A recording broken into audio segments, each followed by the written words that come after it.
All right, fine. I'll be a gracious host. How you doing? Little Mermaid is the scariest Disney movie by far, though. Why the hell is Ace Blade in your Kickstarter? Some comics. I'm getting controversial today. We're gonna get controversial today with. My proudest moment is this interview and being able to talk to you two.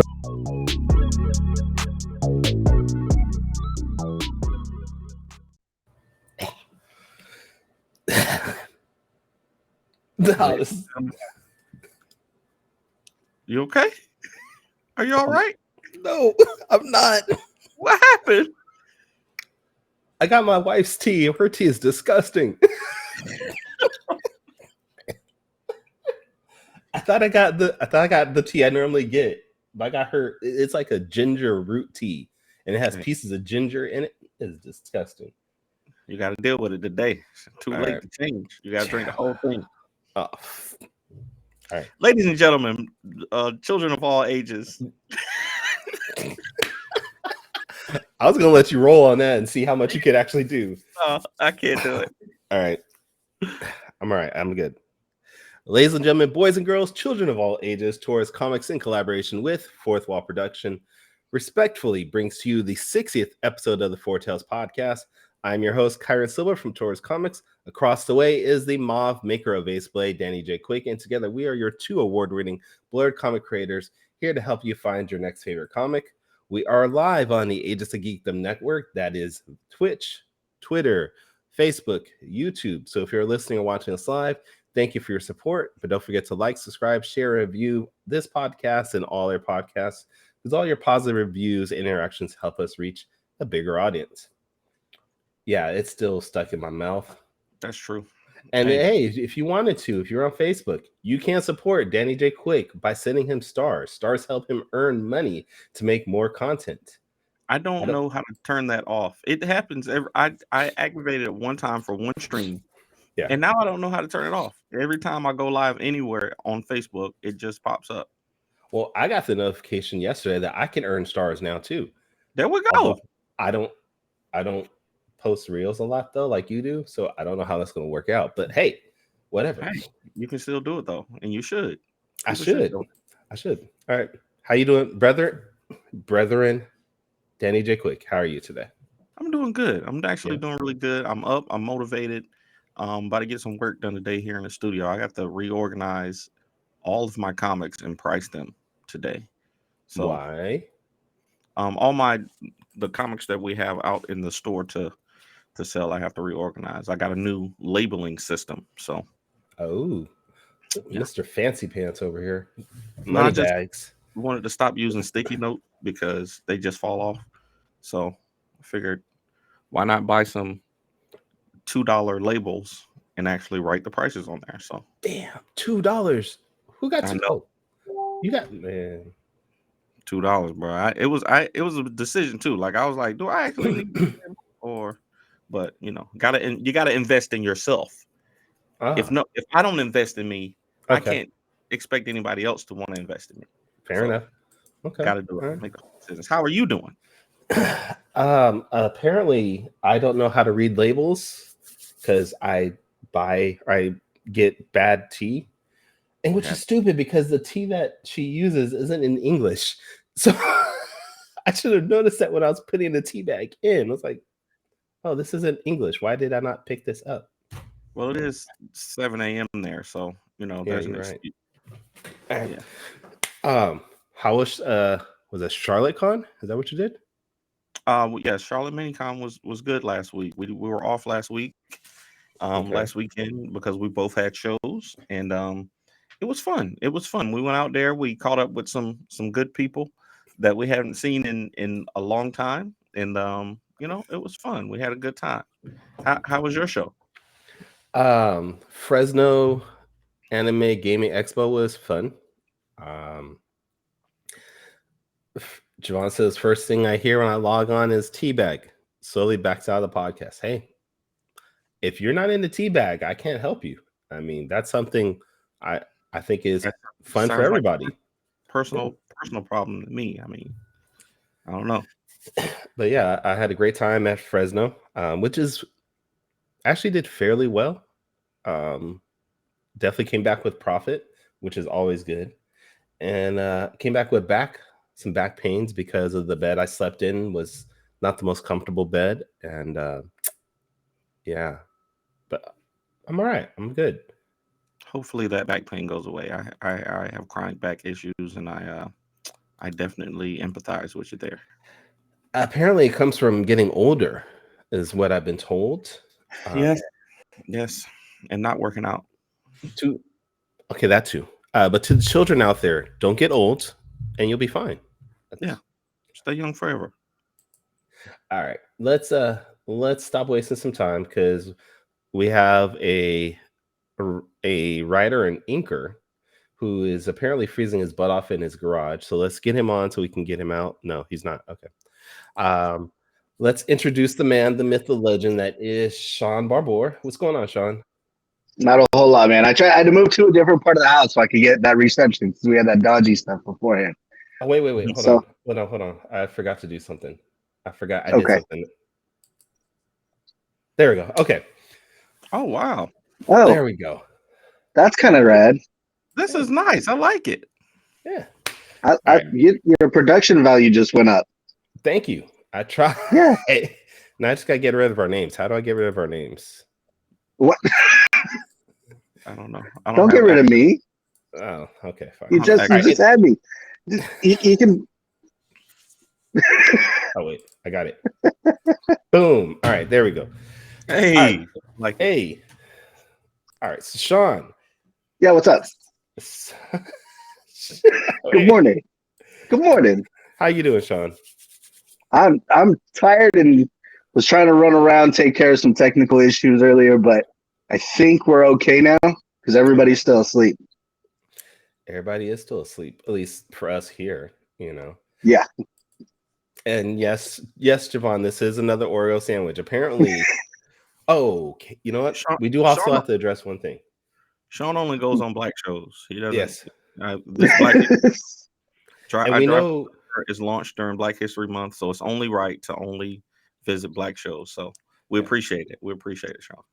And we know it is Black History Month, and we got some BS last year about having Travis Gibb on our show during Black History Month, but we're doing an exception for a couple reasons. One, Shaun's book has a black main character in it. That's right. Two, and Shaun's book is being drawn by a black artist, which is me. Yeah. 3, Shaun is black because he knows who Big Daddy Kane is. So we're giving an honorary black card. So Shaun is half black. My day pass. Yes, exactly. I've heard through the grapevine that Shaun is black from the waist down also. So wow. That's what I'm going there. I'm gonna back out the podcast like Javon. I said this just turned into a casting couch situation. Hey, we just want to see what you can do. We just want to see. And Javon, to dispel the rumors, I am half black. My dad is actually from Middle America, Belize, so I am actually half black, but I'm darker than Danny. So that's true. You I can don't know what that means. tell Kyrun's hair. You can tell by Kyrun's hair. What's there? It's thinning out though. What you got? All right. Let's stop the jokes. Shaun, why are you here? What's going on? What will we talk about today? Oh, we've got iDrive for Cerber, the Uber service that's like for the paranormal. So that's what we got going on. Of course, you knew that. I know Danny knew that. And you know what? Things are going really well so far. So I think a lot of other people have known that as well. So it's been rad.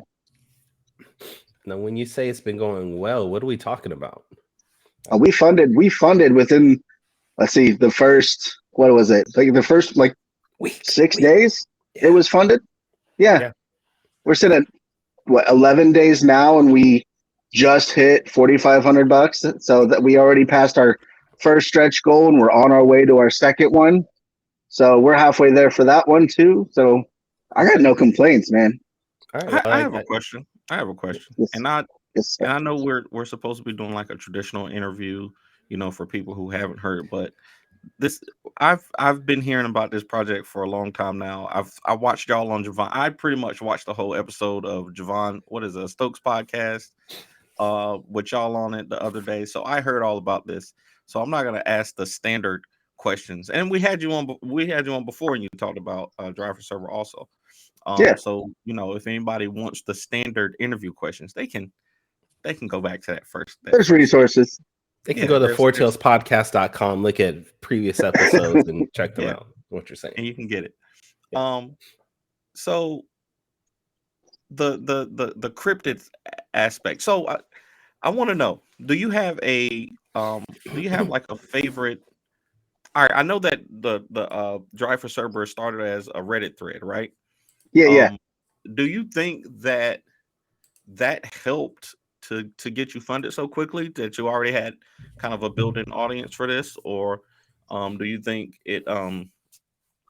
just the natural curiosity of what it was kind of sparked that quick funding? I want to say it's probably a blend of that, but a real big thing early on in, like, say, the marketing push that I was doing like the month beforehand. I reached out to some of the key people that were involved in creating it and doing different things within the universe. So this whole story has its own universe already with fan fiction, and it has audio narration.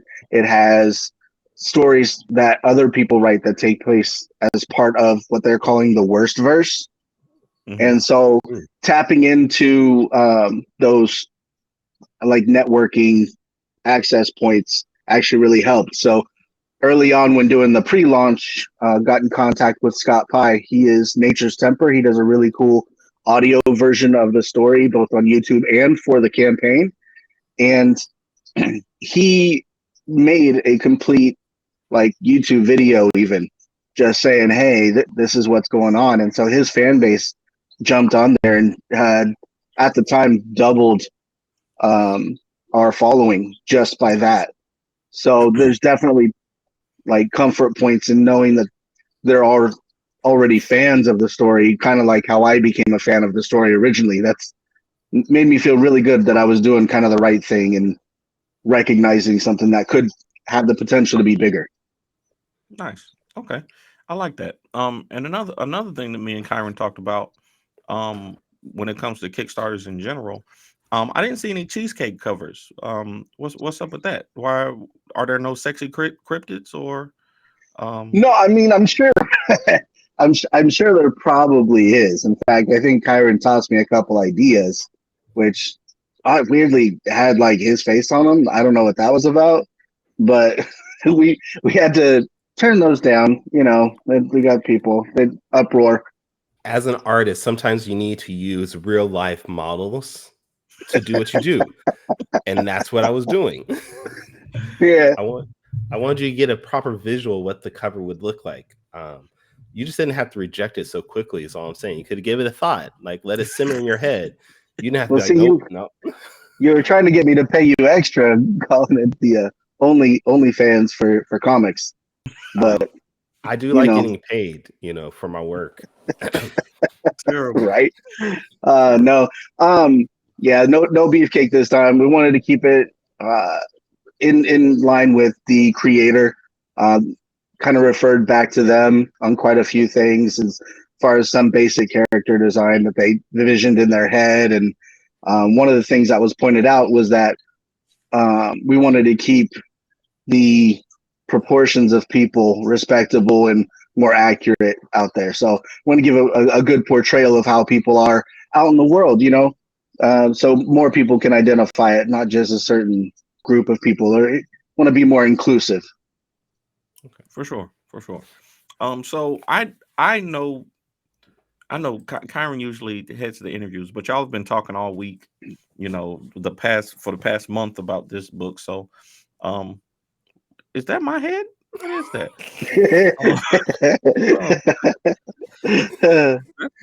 That's new. Okay.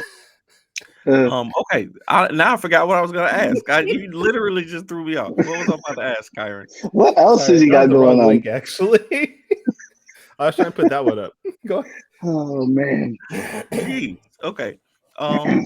So the story part of I Drive for Cerber. Can you tell? Can you tell me how this without giving it away? Can you kind of Yeah. describe the story of it? And I know it's a cab service for the supernatural, but is there more of a is there a kind of a through line with the main character and how he brings the outside audience into this world, or is it are we just kind of thrown into it at a certain point? What's the inciting incident to get the story going? Well, I would say like the cryptids and stuff, the creepypasta characters that make an appearance in the book also act as kind of like a vehicle for the story, so to speak. Um, Jim, he has been really down on his luck, and he took this job to try to make ends meet, and turns out it pays really well. But in doing so, um, I will give away some stuff because it exists, and I want people invested. Um, the ghost of his sister actually hitches a ride, and so he's got a lot of questions because his sister was murdered, and so now all these questions that he's had from his past and trying to figure things out, and just that weigh heavily on his heart, he's leaning into, and she said she knows what happened, she knows what was going on, and wants his help to kind of solve and put a rest to all of those things that happened, so she can find her way, because she feels like that's the reason why she's still sticking around. But Oh wow! through I all didn't that, she I faces didn't off actually with know a any of bunch of that. those. Yeah, yeah. So like I said, it's got horror, it's got comedy, it's got even like a murder mystery type of thing tied into it. So it actually has a through point for the story arc that's going on. Yeah, I a lot of times, me and Morgan talk about this all the time. A lot of times when people put up Kickstarters, I'll back them without even really knowing what the project is about, just because I know the creators and I know certain people are good folks and they make good products. You're one of those people. Kyrun is one of those people. If you put up a project and I see it and I think I'll have the money when the campaign is over, I'll back it, because I wanna support the comics. So a lot of times I don't even know what the story is about, but I've seen Cerber, so many times. I'm just interested in what is the actual story about. But I like that. I'm always down for a good murder mystery, and I think I'll enjoy it. Are you okay, Kyron? Is the tea okay? The tea's good. He's regretting life. He's He's got this like, maybe mouthful I'll of try it again. ginger. Maybe. This is a his little mouthful honey of and ginger. I'm just you'll be crunching all on right. it. It'll make your back feel better though. Oh, thanks. Yeah, you'll be all right. You'll be I'll all say right. that's supposed to be a palate cleanser, so you're getting the full taste on the next sip. Yeah. All right. That's So good stuff. we've all know now that you found this as a story off of Reddit.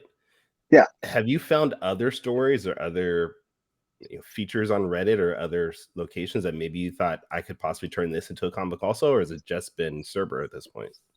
It's just been Cerber at this point. It has a lot of potential for growth, and so I didn't want to put more on my plate than I could handle with trying to adapt it and getting people to work on the book. Plus, I have another comic kind of on the back burner that I wrote completely myself. It's not an adaptation or a co-writing type of situation. So this is my baby step. This is my step up in trying to develop into a more I guess a one-stop shop for comics and trying to be valid in the community and stuff like that. But You and Danny that's J. Quick just taking everybody's jobs. And no, I think the catalyst for me is because there's so many cool people that I actually really want to work with. So I want to be able to fill shoes that people I want to work with don't fit, so I can incorporate their talents and kind of showcase them. And that's one thing I really like doing, is showcasing other people's abilities. That's why even like yourself, like you get pretty much free reign to do the artwork, and I very little input on a lot of that. So I'm just happy to see you guys do your thing. I like that explanation. I'm going to use that. Both you and Danny didn't realize when I don't draw the faces on the character, so I appreciate that. Like, you guys just totally forget. Well, one of the characters doesn't have a face, so you got off easy on that one, bud. I love it. All right. Well, you brought it up. What is this other story that you have on the back burner? I mean, we're Danny's teen spoiler, so feel free to talk about it more. Sure. That one's going to be like a psychological horror that takes place in the early 1900s at an old asylum. And a guy gets sent to the mental asylum, and he feels that he has unjustly been sent because they used to just send people for whatever. But while he's there, he starts seeing things and hearing things and going through some of the experiences with the other inhabitants of the asylum. And something's just not right. But there's some pretty horrific things that they did to get there. And he's got to go through and finds out that there's some sort of a supernatural force behind all that. He's got to make it out. But is it really happening? That's the question. So it's pretty safe to say that you're not a very upbeat, cheery guy when it comes to making comics at this point. I mean, we talk about Belial is dark humor. You got Cerber and this other book you're now mentioning. I don't see any like Care Bear type stuff or DuckTales or anything wholesome. Well, I feel more comfortable in things that make people uncomfortable, and that's just because that's what I've known more growing up. My comfort zone aligns itself with chaos rather than something that's running smooth. If something's going smooth, I'm not comfortable. And so these are stories that are genuine to me that I feel like I can tell because that's where I feel comfortable writing or involving myself in the processes. Okay. I just want to keep it genuine. You know what I mean? I'm not trying to be anything I'm not or represent anything that I didn't go through. No, I think people appreciate that. But I think most people appreciate, an authentic creator and not just like, that's why I don't step outside my comfort zone. Everything is all superhero fantasy stuff. Anything outside of that, I have no knowledge on. So I think people will appreciate you doing what you feel most comfortable with and not trying to be something you're not. Danny has this weird look on his face, like he smells poop, and it's confusing me. Maybe he can taste your tea now. I don't understand why my wife thinks it. I was trying to share the stream out to other places, but it's like an event page now instead of a regular stream. It's really weird, but it's technical issue. Always technical issues. That's cool though. I think you gotta have there's something for everybody, right? We always talked about how comic books are such a versatile platform because you can tell all kinds of stories through comics. Like I really think comic books are the purest or one of the best forms of storytelling because it's a perfect merger of story and art, right? Yeah. You can't smell it, you can't hear it, you can't hear it, you can't experience it like a movie, but at the same time all you need is the picture, you need the images, and you need the words. That's all you really need to tell a story. And comic books have lasted 100 years now because of that. Even every year they say the comic book industry is dying, but there's more and more comics being sold and more types of books coming out. So you can do books like The Walking Dead, which will be successful, and then you can do books like Superman and Batman, which will be successful, and then you can do My Little Pony, which will be successful, and then you can do Batman. What was the one with the knights? Where they, I forget what it was called, what Tom Taylor did, where they were all back in medieval times or whatever, and it all works because they, comics are just a pure form of storytelling. Well, let me go back just a second too, because you said the comics can't be heard, and one of the cool things I think that we did with this campaign is there is like an audio visual experience that is available. And it was basically to pay homage to all the people that were involved in getting in on Cerber before myself. So it's like the prose version of the original story, but it's told by Scott Pye, Nature's Temper, and he gave me the audio and gave me permission to use it as well. to go with the comic. And so what we're doing is taking out all of the word bubbles, all the speech balloons and narration in there.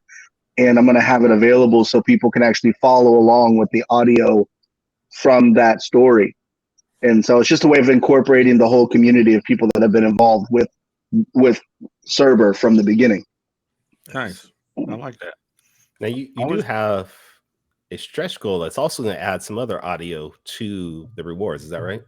Yeah, absolutely. Actually, Mofucius, which is a pen name, has been really elusive as their identity, and the community actually really, digs it, but they kind of have questions about who they are or what they are. So one of the cool stretch goals that we have, one is an hour of time on a video with them, but our stretch goals for everybody, and that's makes me sleepy.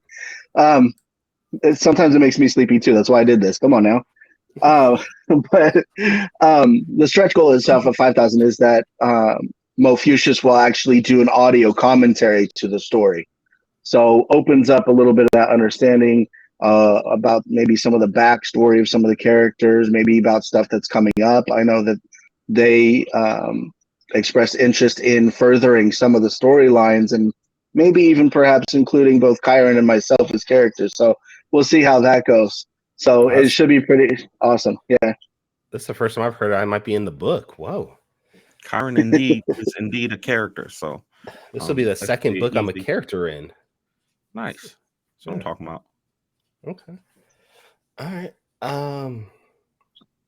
We got a couple more minutes before we do quick takes, right? Yep. Okay. So we already talked about the campaign. We talked about how you found the book.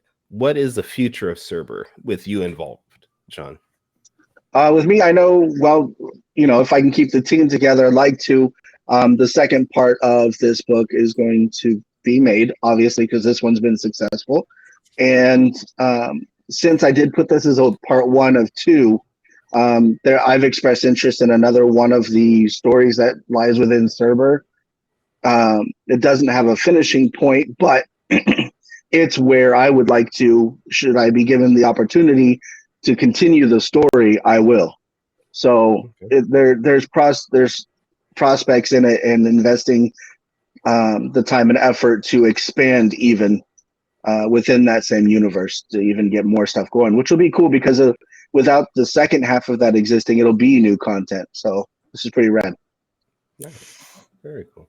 I'm excited for that. I mean, while I was drawing the series or the book, it was actually pretty cool just diving into these things I'm not familiar with, diving into the story itself, and seeing the twist that came with it was actually really cool to find out. I'm not team spoiler, so I'm not gonna give anything away, but hopefully the people that do read it enjoy it, and And it was your introduction to horse drawing, or at least in part, so you could do Danny's book, right? I hate both of y'all. But okay, wait. At least the horse in your book is not an actual horse. So It's true. I could have. What is it? A centaur? No. It's a Kelpie. You won't. It's a Kelpie. It's like an aquatic horse. You're all right, man. And the people can see what it is. They go to the campaign. They're gonna see Siobhan, the sticker on there, so they're gonna know that it's a tentacle horse, so to speak. Hey, all right. Not that. Not. We're not drawing that. Horses. Horses. The animal. I'm not even gonna say that out loud. Damn it. You know what? This might be a good time for us to transition to quick takes, because the interview is going off the rails completely. So let's do that. Terrible. If you've never heard what quick takes are a sort of rapid fire situation where Danny has 5 questions that he got from stalking Shaun and our guests' social media, and we're gonna take a minute and get that going.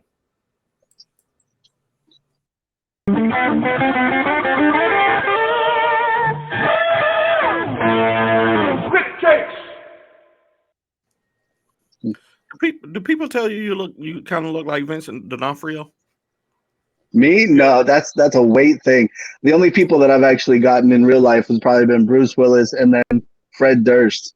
But That Wait, picture, was- bro, I thought he was talking about me about that. no, that's you look more like a Denzel Washington type, Kyron. Oh, thank you. Wow. Yeah. Okay. Thanks. All right. So quick takes. Sean, Cryptics. you've done this Crypt multiple takes. cryptic takes. Yeah, y'all, you've done this many times, so you know how it goes. I'm gonna give you 5 questions. You answer them off the top of your head, and let's see how it goes. So, All right. question number 1: in your opinion, you've been researching these cryptids and these Yeah. supernatural entities for a while. Which cryptids do you believe are actually real? Cryptids that are actually real. Okay, so I think if you delve into the thought process that people's as a group have enough faith or enough power to bring stuff forward, I want to say that the presence of Slender Man has had an impact on the real world. In fact, there's a story about some young girls that murdered somebody for the sake of Slender Man, and so there's that.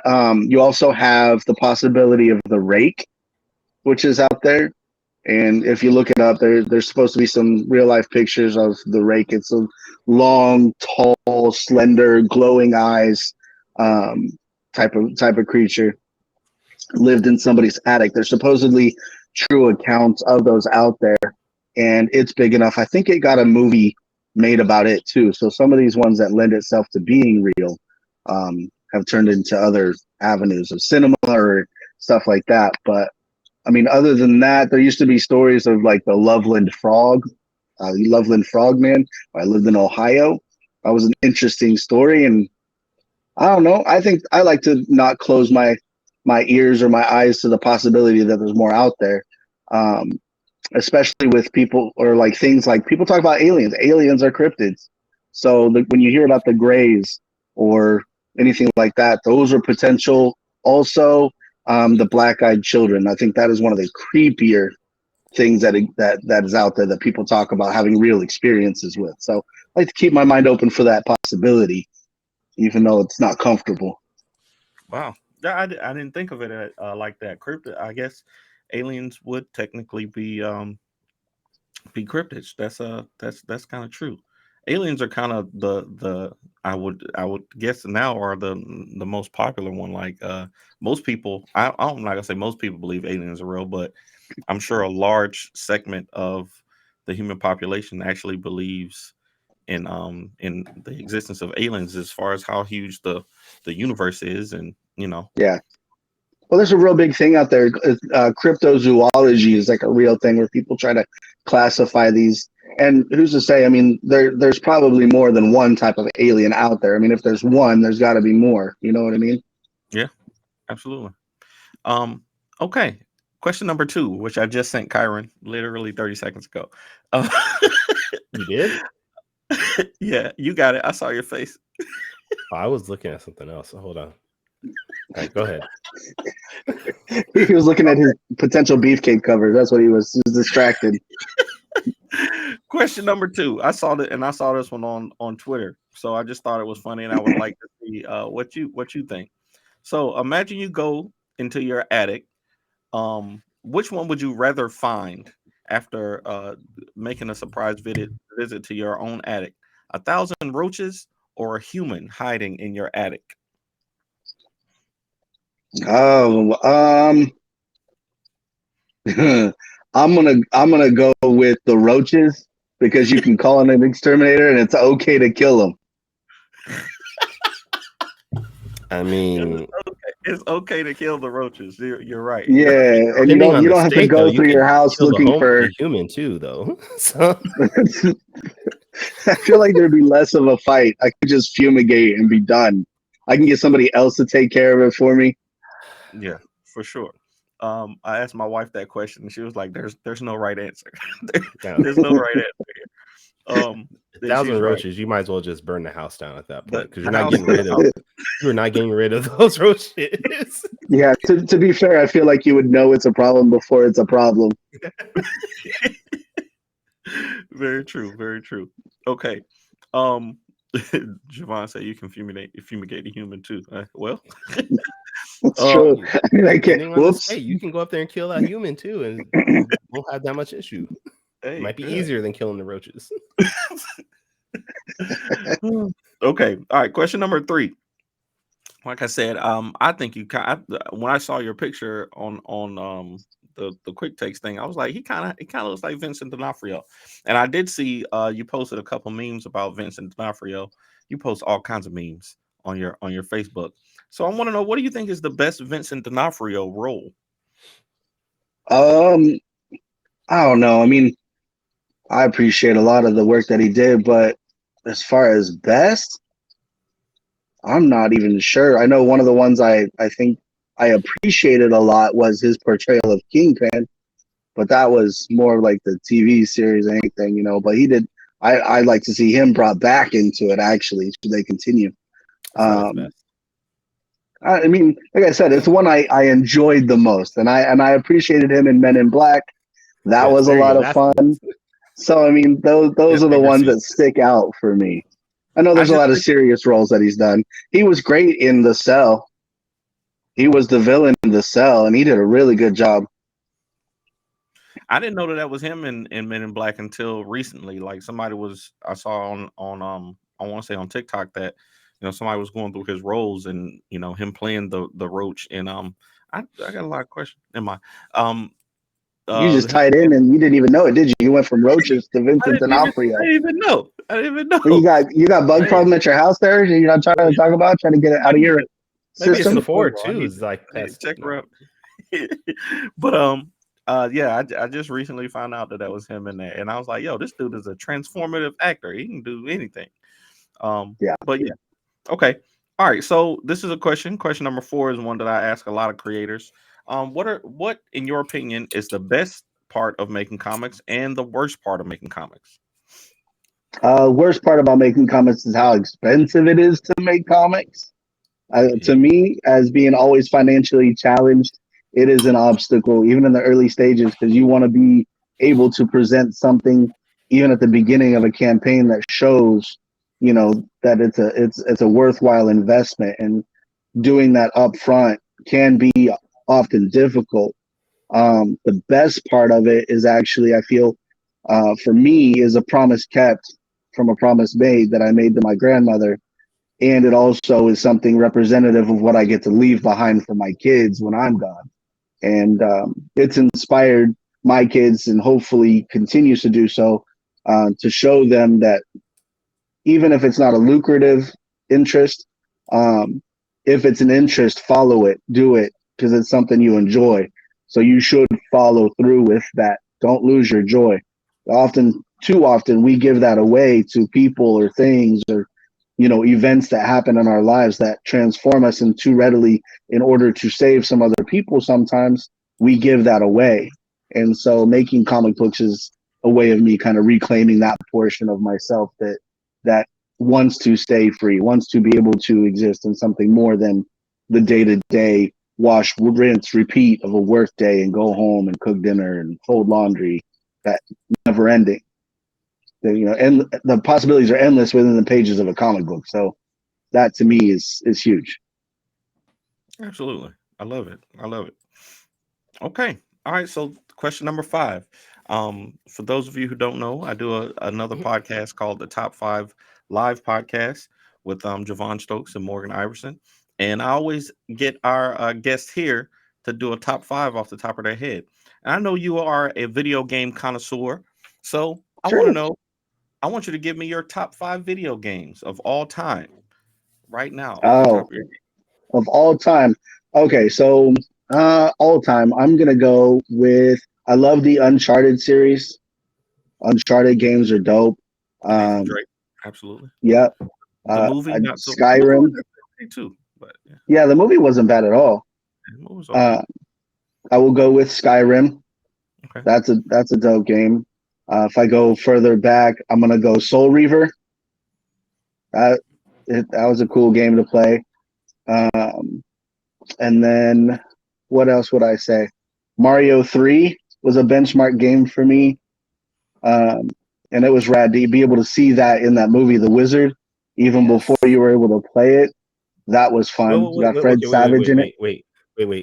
Danny, you gave this look like you don't know what The Wizard is. I don't I know. saw that. What is that? You don't know what Is The that a Wizard movie? is? Yes. You need to watch The Wizard, man. He's got Fred Savage in it, and he's got his little brother who might be, I don't know, autistic or something. He's got, they didn't have the name autistic back then, but yeah, he was autistic.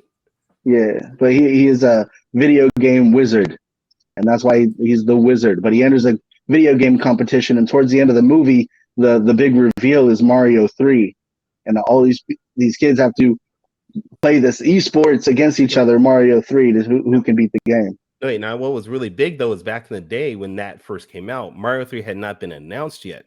So the official announcing was in the movie. Yeah.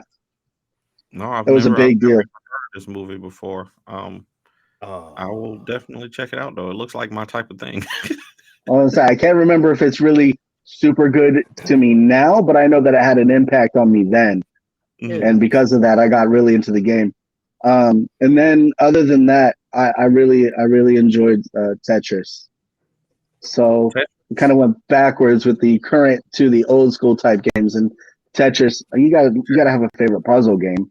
You can play Tetris literally any time. If you play it on your phone, it's good. If you play it on a console, it's good. It's good anytime, anywhere. So absolutely, Yep. I'm working on that. I will say for me, Super Mario 64 is my go-to Mario game. That game really impacted me as a gamer. I was like, yo, this open world type situation changed the game. Changed the game. But good. That's a great list. Thank you. That is our quick takes, sponsored by Cerber. The rideshare transportation service for the paranormal. There we go. Cerber, we will get you no matter where you are. I love it. Excellent. I had all these graphics that I was going to bring up for Cerber. I just did not bring them up. I don't know why. Damn it. It's the T. It knocked you off your game. Yeah, definitely. Stupid thing is that I just realized the tea bag just now broke open, so there's more ginger like floating in it. I'm like, I'm not drinking this anymore. This is dumb. Mm-mm. Nobody likes a tea bag that's broke open. No. Yeah, that's gross on multiple levels. All right, Shaun. In End your of the teeth. show. I'm just wondering if Javon's still watching now and just listening to this part. He's like, too many. Yes, he is still watching. I do like saying teabag, teabag, teabag, teabag. All right, Shaun. End of the show. We want to make sure everybody gets your full pitch and goes to your website. So give us your pitch about what Cerber is. I'm going to give you the floor. Hold on 1 second here. If I can find you. Maybe not. Where'd you go? Oh, there you go. Right here. Here I am. All right. All right. So Cerber is about Jim, and he's down on his luck, and he just found himself with a new job opportunity. And he finds out that it isn't exactly what he thought it was. It is a ride-share service for the paranormal. And now, not only does he have to deliver his passengers safely, he also has to survive the night. And what's more, now he's got to figure out that there's a mystery that needs to be solved from some ghosts from his past. And that's Cerber. Awesome. And outside of Cerber work, can everybody check out your works, your other books, things like that? Sure. You can find me on Instagram and on Twitter, I believe, is Instinct Comics. You can find me on TikTok as Instinct. You can find me on Facebook just as myself, Shaun Barbour. And if you're interested in anything that I've worked on previously, I do have a store, instinctcomics.com. And right there, you'll be able to see there's all the rewards from the previous campaigns for Belial are there, along with some pretty fun stuff, including a 12-page preview, I should say, of iDrive for Cerber. So if you're interested in dipping your toe in the water before even checking out the campaign, you can do that there as well. All right. And Danny, where can people check out your work? If you want to find me, the best place to go is fourthwallpros.com. If you want to find me on social media, it is at the Ace Blade on all social media platforms. Kyrun, where can people find you? You can find me at my website at tauruscomics.com. You can check me out on Twitter, Tumblr, Instagram, OnlyFans. Facebook, and OnlyFans at Taurus Comics. And if this is your first time checking out the Four Tails podcast, go back to our website. It is fourtailspodcast.com. You can go and check out all our previous episodes, listen to some of these other crazy things we've done. And hey, if you want to, you can maybe support us by buying some merchandise like these amazing t-shirts featuring Danny J. Quick's head on it. I don't know. I'm gonna get one of those. You might get one of those. All right. Let me scan the QR code. Hold on. But you got to get in on that with the quickness. Yes. Otherwise, you'll miss out. All right. But that is it for today's episode. Join us next week where we are going to have writer Greg Anderson Alisi on the show. We're going to talk about his book and one of my favorite books. It's None of the Were Spider. Where I'm not going to go into these comments now. So we're just going to end the show because, wow. All right. Anyways. Next week, Greg Anderson Alisi's on the show. If you want to, make sure tomorrow you check out the Geek Council from the Agents of Geekdom. It is at 6 p.m. Pacific, at 9 p.m. Eastern. But until next time, sayonara, goodbye, and please take care of yourselves.